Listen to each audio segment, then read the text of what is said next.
Nouveau de politique, Grégory, on va en parler pendant encore au moins une semaine et peut-être un peu plus. Que se dit-il aujourd'hui? C'est vrai qu'il y a plusieurs affaires d'emails qui sont ressorties du côté d'Hillary Clinton, des pratiques fiscales un peu douteuses du côté de Donald Trump. On ne peut pas dire que l'ambiance va en s'améliorant.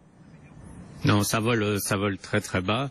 Je dirais il y a plusieurs problèmes et vous mettez le doigt sur un des problèmes. Un des problèmes, c'est qu'évidemment que le 8 au soir de la semaine prochaine, on saura le résultat des élections. Sauf que si ces résultats sont extrêmement proches dans certains États, on peut déjà être absolument certain que un des deux candidats voudra procéder à un recompte. J'ai vu qu'en fait, un candidat a le droit de demander que les votes soient recomptés dans 43 États. Donc ça veut dire tout simplement que actuellement avec 1% d'avance sur le dernier sondage pour Donald Trump, c'est le sondage du Washington Post, on peut arriver vraiment dans une situation où les deux candidats disent oui j'ai gagné. Enfin ça nous rappellera des mauvais souvenirs. Alors la grande question elle est là, mais il y a encore d'autres questions évidemment. La question, je crois que c'était un de vos interlocuteurs qui le disait tout à fait avec justesse, c'est Hillary Clinton a tellement de casseroles que si elle est élue, très très vite peut-être un special prosecutor, un juge serait nommé pour regarder ses activités non seulement au niveau des emails, mais aussi au niveau de la fondation Clinton, où on a l'impression qu'il y a eu beaucoup d'impropriétés, et où en fait la fondation vendait l'accès à la secrétaire d'État aussi bien à des chefs d'entreprise qu'à des banques, etc. Donc je dirais que on pourrait avoir une période d'instabilité politique après le résultat des élections. Et puis l'autre chose, surtout, on ne sait toujours pas non seulement qui va gagner, mais on ne sait pas non plus est-ce que le candidat qui va gagner aura une majorité totale, c'est-à-dire pour le moment il ne faut pas oublier que le Sénat est démocrate, la Chambre des représentants est républicaine, ça pourrait passer d'un côté comme de l'autre. Donc tellement d'indécision que même quand j'entendais un stratégiste là de JP Morgan dire ah non, alors pour nous ça nous intéresse pas du tout les actions, ce qui compte c'est les résultats des compagnies. Enfin d'accord, moi je veux bien, mais en attendant, disons les investisseurs sont en train de voter, et comment ils votent en ce moment les investisseurs? Ils votent tout simplement en ne faisant rien, en ne sachant pas dans quel sens le vent va tourner. Et ça c'est peut-être le gros problème sur ces prochaines séances. Oui, parce que ce qu'il faut dire aussi, Grégory, ici tout le monde, et encore ce sera à vérifier si jamais ça arrive, mais tout le monde identifie Trump à la Maison Blanche comme étant un risque sur pas mal de sujets, évidemment, mais ça ne veut pas dire qu'une nouvelle présidence Clinton, celle d'Hillary cette fois, ne serait pas non plus un risque, et un risque pour certains secteurs d'activité ou même pour les marchés financiers aussi, hein. Mais c'est absolument vrai. C'est-à-dire qu'on voit Trump, en fait, d'après les commentaires, être un risque, surtout à l'international, au niveau des traités commerciaux, au niveau de la politique vis-à-vis de l'OTAN et vis-à-vis du Mexique, par exemple. Par contre, on ne voit pas vraiment en politique économique ou en politique intérieure Trump être un risque. Pour Hillary Clinton, c'est un peu différent. Elle est quand même vraiment là dans les mains, en gros, de la base de gauche du parti, et elle pourrait, durcir d'une certaine façon la façon dont les démocrates gèrent par exemple Obamacare, qui est vraiment un gros problème ici. Il y aurait peut-être une augmentation des régulations dans le secteur financier, ça serait pas très bien non plus. Le secteur pharmaceutique, on le voit tous les jours, a déjà en ce moment des problèmes au niveau du pricing des médicaments. Avec les démocrates, on pourra être sûr qu'il y aura une offensive contre justement les hausses de prix du secteur. Donc non, il y a beaucoup de secteurs qui seraient, je dirais, à court terme en tout cas, plutôt à risque sous une administration démocrate si les démocrates emportent, je dirais, les trois branches du gouvernement. Bon, tiens, vous parliez du secteur de la santé, justement, on a un petit warning du côté de Pfizer, alors qui est en train d'être digéré par le marché, parce que le titre ne chute pas autant qu'il pouvait chuter à l'ouverture tout à l'heure, Grégory, mais les résultats du troisième trimestre pour Pfizer sont en dessous des attentes, et puis surtout le groupe abandonne le développement d'un de ses produits qui va coûter quelques cents à son revenu par action sur le prochain trimestre. Oui, c'était un produit contre le cholestérol qui devait rapporter jusqu'à $1 milliard par année, mais je dirais, j'ai regardé un peu en détail ces résultats. Ce qui est absolument frappant, c'est que la seule croissance que peut montrer Pfizer dans ses résultats, que ce soit au niveau des ventes ou au niveau des profits, c'est grâce à l'acquisition qu'ils ont fait l'année dernière de Hospira. Parce que si on enlève cette acquisition, en fait, tout est en baisse chez Pfizer, que ce soit par ligne de produits ou par ligne d'activité. Donc ça montre à quel point ces compagnies pharmaceutiques n'arrivent absolument pas actuellement à avoir une croissance interne. Ça explique pourquoi, par exemple, Pfizer a racheté Medivation, qui n'a qu'un produit en développement pour 14 milliards de dollars. C'est vraiment la recherche à l'extérieur de ce qu'on ne peut pas produire en interne. Et je pense que c'est valable pour Pfizer, mais aussi c'est valable vraiment pour beaucoup d'autres grandes compagnies pharmaceutiques. Bon, et puis alors dans la série des résultats, là, il y a la victoire des céréales, du maïs et du soja. Face notamment à la lingerie, je sais pas ce que ça veut dire, mais en tout cas je vois que c'est plus 8% pour le groupe de production de céréales Archer Daniels Midland, qui est un des plus gros groupes au monde en la matière, et c'est moins 8% pour L Brands, qu'on connaît pas sous ce nom-là, mais on connaît mieux la marque de lingerie Victoria's Secret. Qu'est-ce qui s'est passé entre les céréales et la lingerie au troisième trimestre, Grégory? Bah écoutez, attention Grégoire, là vous donnez peut-être des idées à des traders fous qui vont faire des programmes algorithmiques de corrélation entre les petites culottes et les céréales. Alors non, je pense que c'est des problèmes assez particuliers. Dans le cas de Archer Daniels, le plus gros producteur de céréales au monde, c'est exactement ce dont on disait quand on commentait le produit national brut aux États-Unis. Très très mauvaise récolte en Amérique du Sud de céréales, de soja, de maïs, qui a profité énormément aux récoltes aux États-Unis. Donc très fort augmentation des exportations, ça profite à Archer Daniels. Pour Victoria's Secret et donc L Brands, c'est peut-être un peu plus inquiétant parce que c'est quand même une marque qui a beaucoup d'enseignes et qui étaient des enseignes quand même très populaires. Hein. Bev Bath et surtout Victoria's Secret, c'est une baisse des ventes à magasins comparés. Et je vous dirais, c'est je pense ce qu'on va voir avec les chaînes de magasins, mais alors quotidiennement, et qu'on le voit quotidiennement maintenant depuis des mois ou des années, tout simplement la concurrence des ventes en ligne de Amazon et peut-être d'autres est en train de manger complètement leur part de marché. Les gens vont de moins en moins dans les magasins. Et aujourd'hui, on a la preuve avec cette chaîne. Bon, et tiens, à propos de la concurrence d'Amazon, là, on voit peut-être un mouvement du côté de chez Apple. C'est peut-être d'ailleurs à confirmer, mais Apple qui pourrait baisser assez nettement le prix de son abonnement à son service de musique Apple Music. Absolument. Pour le moment, je crois que le prix est de $9,99, quelque chose comme ça. Amazon est en dessous. Vous savez qu'actuellement, on se base sur les prix, évidemment. Donc, on dit que Apple pourrait baisser de 20% l'abonnement au service Apple Music. Est-ce que ça a une signification par rapport aux revenus de Apple? Vous savez, on peut imaginer aussi qu'en baissant les prix, ils vont compenser par le volume.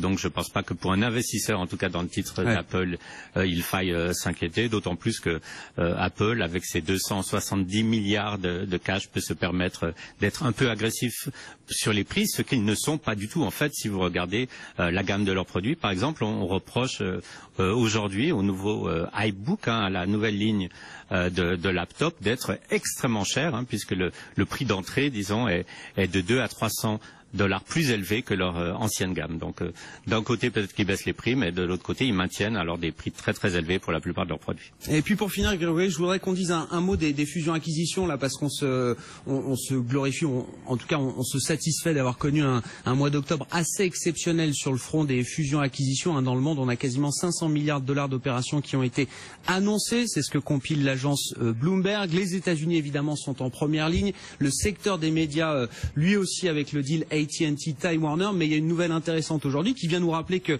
c'est pas parce qu'on annonce une fusion ou qu'on a l'intention de racheter un groupe que ça se fait forcément. Et on est dans le secteur de la presse écrite aux États-Unis. L'éditeur de USA Today, entre autres, le groupe Gannett, avait l'intention de racheter l'un de ses gros concurrents qui édite notamment le Los Angeles Times ou encore le Chicago Tribune. Le groupe s'appelle Tronc et finalement Gannett a décidé d'abandonner son offre aujourd'hui.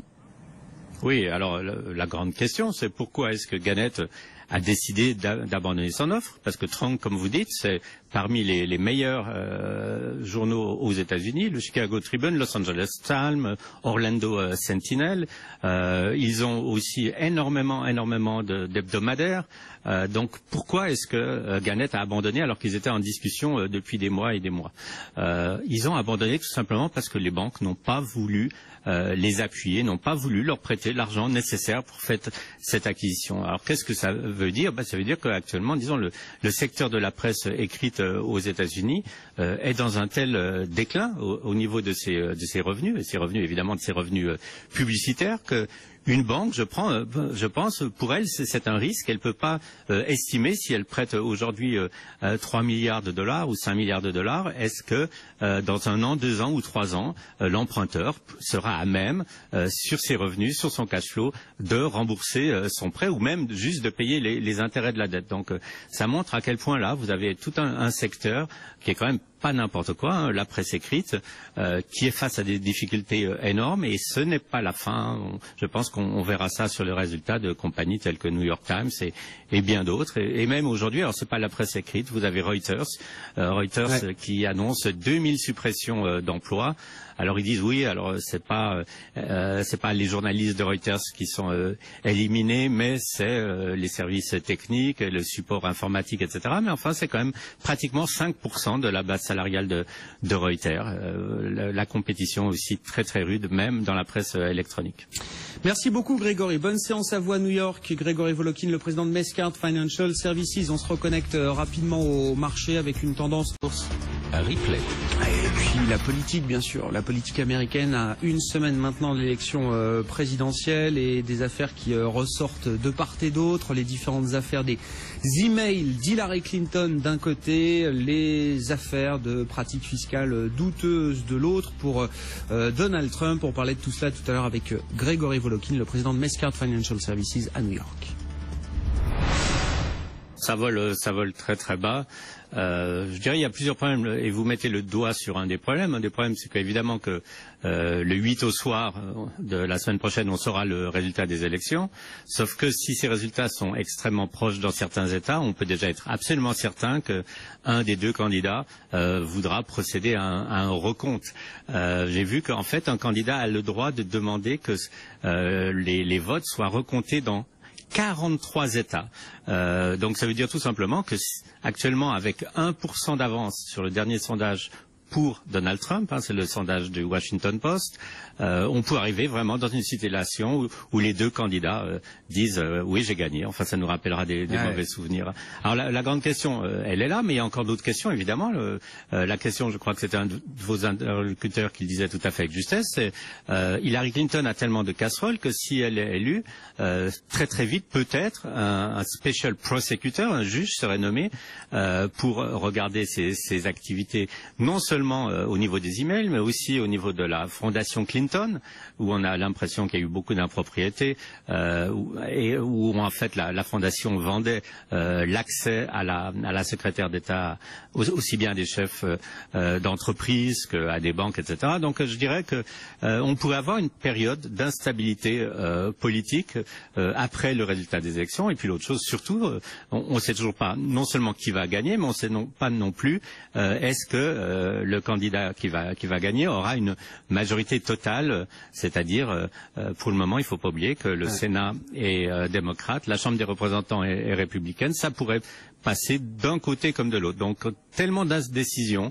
que même quand j'entendais un stratégiste là de JP Morgan dire ah non, alors pour nous ça nous intéresse pas du tout les actions, ce qui compte c'est les résultats des compagnies. Enfin d'accord, moi je veux bien, mais en attendant, disons les investisseurs sont en train de voter, et comment ils votent en ce moment les investisseurs? Ils votent tout simplement en ne faisant rien, en ne sachant pas dans quel sens le vent va tourner. Et ça c'est peut-être le gros problème sur ces prochaines séances. Oui, parce que ce qu'il faut dire aussi, Grégory, ici tout le monde, et encore ce sera à vérifier si jamais ça arrive, mais tout le monde identifie Trump à la Maison Blanche comme étant un risque sur pas mal de sujets, évidemment, mais ça ne veut pas dire qu'une nouvelle présidence Clinton, celle d'Hillary cette fois, ne serait pas non plus un risque, et un risque pour certains secteurs d'activité ou même pour les marchés financiers aussi, hein.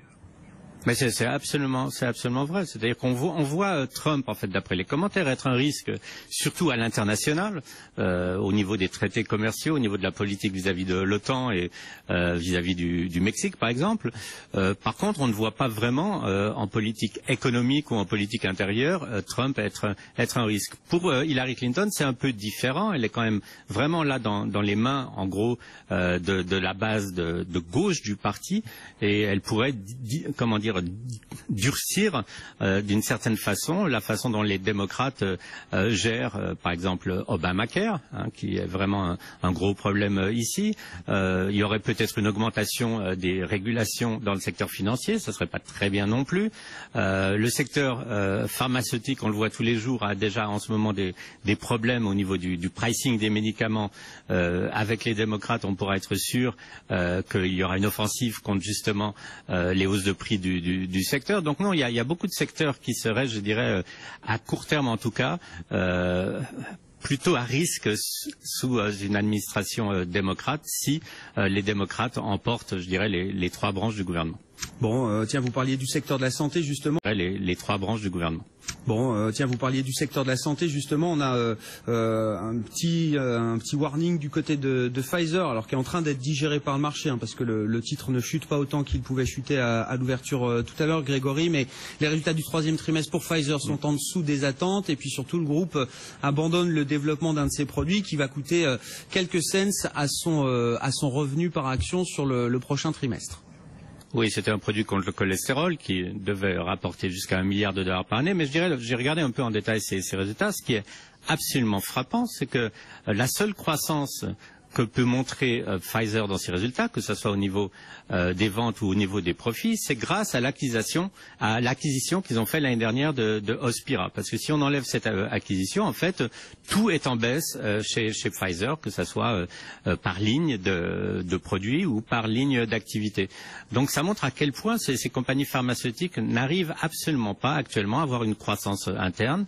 Ça explique pourquoi, par exemple, Pfizer a racheté Medivation, qui n'a qu'un produit en développement pour 14 milliards de dollars. C'est vraiment la recherche à l'extérieur de ce qu'on ne peut pas produire en interne. Et je pense que c'est valable pour Pfizer, mais aussi c'est valable vraiment pour beaucoup d'autres grandes compagnies pharmaceutiques. Bon, et puis alors dans la série des résultats, là, il y a la victoire des céréales, du maïs et du soja.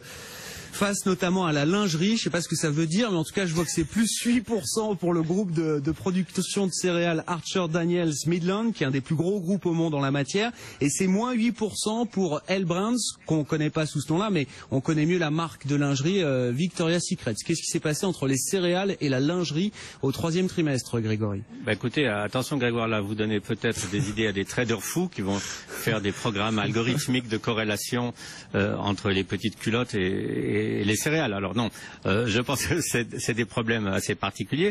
Dans le cas de Archer Daniels, le plus gros producteur de céréales au monde, c'est exactement ce dont on disait quand on commentait le produit national brut aux États-Unis.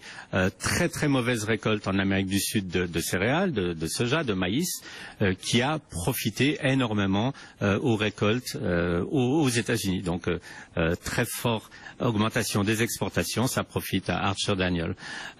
Pour Victoria's Secret et donc L Brands, c'est peut-être un peu plus inquiétant parce que c'est quand même une marque qui a beaucoup d'enseignes et qui étaient des enseignes quand même très populaires. Bed Bath et surtout Victoria's Secret, c'est une baisse des ventes à magasins comparés. Et je vous dirais, c'est, je pense, ce qu'on va voir avec les chaînes de magasins, mais alors quotidiennement, et qu'on le voit quotidiennement maintenant depuis des mois ou des années, tout simplement la concurrence des ventes en ligne de Amazon et peut-être d'autres est en train de manger complètement leur part de marché. Les gens vont de moins en moins dans les magasins. Et aujourd'hui, on a la preuve avec cette chaîne. Bon, et tiens, à propos de la concurrence d'Amazon, là, on voit peut-être un mouvement du côté de chez Apple. C'est peut-être d'ailleurs à confirmer, mais Apple qui pourrait baisser assez nettement le prix de son abonnement à son service de musique, Apple Music. Absolument. Pour le moment, je crois que le prix est de 9,99 $, quelque chose comme ça. Amazon est en dessous. Vous savez qu'actuellement, on se bat sur les prix, évidemment. Donc, on dit que Apple pourrait baisser de 20% l'abonnement au service Apple Music. Est-ce que ça a une signification par rapport aux revenus de Apple? Vous savez, on peut imaginer aussi qu'en baissant les prix, ils vont compenser par le volume. Donc, je ne pense pas que pour un investisseur, en tout cas dans le titre d'Apple, il faille s'inquiéter, d'autant plus que Apple, avec ses 270 milliards de cash, peut se permettre d'être un peu agressif sur les prix, ce qu'ils ne sont pas du tout. En fait, si vous regardez la gamme de leurs produits, par exemple, on reproche aujourd'hui au nouveau iBook, à la nouvelle ligne de laptop, d'être extrêmement cher, puisque le prix d'entrée, disons, est de 200 à 300 $ plus élevé que leur ancienne gamme. Donc d'un côté peut-être qu'ils baissent les prix, mais de l'autre côté ils maintiennent alors des prix très très élevés pour la plupart de leurs produits. Grégory Volokin qui est avec nous chaque après-midi. Dans le nord de la France notamment. 18h05, dans l'actualité également ce soir, les marchés un petit peu à l'arrêt. À une semaine maintenant de l'élection présidentielle américaine, il faut dire que les dernières révélations autour d'Hillary Clinton relancent un peu le suspense. La nuit dernière, vous le savez, c'est le site Wikileaks qui a révélé que lors des primaires, Hillary Clinton s'était fait communiquer quelques questions avant un débat télévisé contre Bernie Sanders. On attend de voir ce que ça va donner dans les sondages. En tout cas, depuis qu'on a appris par ailleurs vendredi dernier que le FBI rouvrait l'enquête sur les fameux emails, eh bien l'écart déjà s'est resserré. Alors, petite remarque au passage. On a coutume de dire que traditionnellement, les marchés, eux, votent, entre guillemets, pour Hillary Clinton. Est-ce que c'est pas raisonné un petit peu vite ça? Écoutez ce que nous rappelait cet après-midi Grégory Volokin, le patron de Mescard Financial Services depuis New York. Lui nous rappelle qu'Hillary présidente, eh bien, ça serait peut-être pas complètement rose pour tous les secteurs d'activité du côté de Wall Street. Écoutez son analyse. On voit Trump, en fait, d'après les commentaires, être un risque, surtout à l'international, au niveau des traités commerciaux, au niveau de la politique vis-à-vis de l'OTAN et vis-à-vis du Mexique, par exemple. Par contre, on ne voit pas vraiment, en politique économique ou en politique intérieure, Trump être un risque. Pour Hillary Clinton, c'est un peu différent. Elle est quand même vraiment là dans les mains, en gros, de la base de gauche du parti, et elle pourrait, durcir d'une certaine façon la façon dont les démocrates gèrent par exemple Obamacare, qui est vraiment un gros problème ici. Il y aurait peut-être une augmentation des régulations dans le secteur financier, ça serait pas très bien non plus. Le secteur pharmaceutique, on le voit tous les jours, a déjà en ce moment des problèmes au niveau du pricing des médicaments. Avec les démocrates, on pourra être sûr qu'il y aura une offensive contre justement les hausses de prix du secteur. Donc non, il y a beaucoup de secteurs qui seraient, je dirais, à court terme en tout cas, plutôt à risque sous une administration démocrate si les démocrates emportent, je dirais, les trois branches du gouvernement. Voilà, Grégory Volokin, président de Mescard Financial Services, qui était avec Grégoire Favet tout à l'heure dans Intégral Bourse et qui donc le rappelle, quoi qu'on en dise, tout serait pas forcément rose du côté de Wall Street si Hillary Clinton l'emportait dans une semaine. Oui, mais tout ça c'est dans une semaine. En tout cas, sur une gestion Marc Renault, et parmi les valeurs très suivies ce soir à Wall Street, il y a Pfizer qui perd près de 2% en ce moment. Le laboratoire pharmaceutique annonce des résultats inférieurs aux attentes au troisième trimestre et il met en avant la concurrence des génériques pour l'expliquer. Pour Grégory Volokin, le président de Mescard Financial Services à New York, Pfizer est incapable de générer seul de la croissance. On l'écoute. Ce qui est absolument frappant, c'est que la seule croissance que peut montrer Pfizer dans ses résultats, que ce soit au niveau des ventes ou au niveau des profits, c'est grâce à l'acquisition qu'ils ont fait l'année dernière de Hospira. Parce que si on enlève cette acquisition, en fait, tout est en baisse chez Pfizer, que ce soit par ligne de produits ou par ligne d'activité. Donc ça montre à quel point ces compagnies pharmaceutiques n'arrivent absolument pas actuellement à avoir une croissance interne. Ça explique pourquoi, par exemple, Pfizer a racheté Medivation, qui n'a qu'un produit en développement pour 14 milliards de dollars. C'est vraiment la recherche à l'extérieur de ce qu'on ne peut pas produire en interne. Et je pense que c'est valable pour Pfizer, mais aussi c'est valable vraiment pour beaucoup d'autres grandes compagnies pharmaceutiques. Grégory Volokin à New York. On va parler maintenant sport et business. Andy Murray pourrait prendre la tête inférieure aux attentes au troisième trimestre. Il met en avant la concurrence des génériques. Mais pour Grégory Volokin, le président de Mescard Financial Services à New York, Pfizer est incapable de générer seul de la croissance. Ce qui est absolument frappant, c'est que la seule croissance que peut montrer Pfizer dans ses résultats, que ce soit au niveau des ventes ou au niveau des profits, c'est grâce à l'acquisition qu'ils ont fait l'année dernière de Hospira. Parce que si on enlève cette acquisition, en fait, tout est en baisse chez Pfizer, que ce soit par ligne de produits ou par ligne d'activité. Donc ça montre à quel point ces compagnies pharmaceutiques n'arrivent absolument pas actuellement à avoir une croissance interne. Ça explique pourquoi, par exemple, Pfizer a racheté Medivation, qui n'a qu'un produit en développement pour 14 milliards de dollars. C'est vraiment la recherche à l'extérieur de ce qu'on ne peut pas produire en interne. Et je pense que c'est valable pour Pfizer, mais aussi c'est valable vraiment pour beaucoup d'autres grandes compagnies pharmaceutiques. Grégory Volokin à New York. Et puis le pétrole n'en finit pas de baisser. Le baril de brut a encore perdu 19 cents ce soir à New York à la clôture. 46,67 $ le baril. Dans affaire aux attentes au troisième trimestre, il met en avant la concurrence des génériques. Mais pour Grégory Volokin, le président de Meshcard Financial Services à New York, Pfizer est incapable de générer seul de la croissance. Ce qui est absolument frappant, c'est que la seule croissance que peut montrer Pfizer dans ses résultats, que ce soit au niveau des ventes ou au niveau des profits, c'est grâce à l'acquisition qu'ils ont fait l'année dernière de Hospira. Parce que si on enlève cette acquisition, en fait, tout est en baisse chez Pfizer, que ce soit par ligne de produits ou par ligne d'activité. Donc ça montre à quel point ces compagnies pharmaceutiques n'arrivent absolument pas actuellement à avoir une croissance interne. Ça explique pourquoi, par exemple, Pfizer a racheté Medivation, qui n'a qu'un produit en développement pour 14 milliards de dollars. C'est vraiment la recherche à l'extérieur de ce qu'on ne peut pas produire en interne. Et je pense que c'est valable pour Pfizer, mais aussi c'est valable vraiment pour beaucoup d'autres grandes compagnies pharmaceutiques. Grégory Volokin à New York. Et puis le pétrole n'en finit pas de baisser. Le baril de brut a encore perdu 19 cents ce soir à New York à la clôture. 46,67 $ le baril.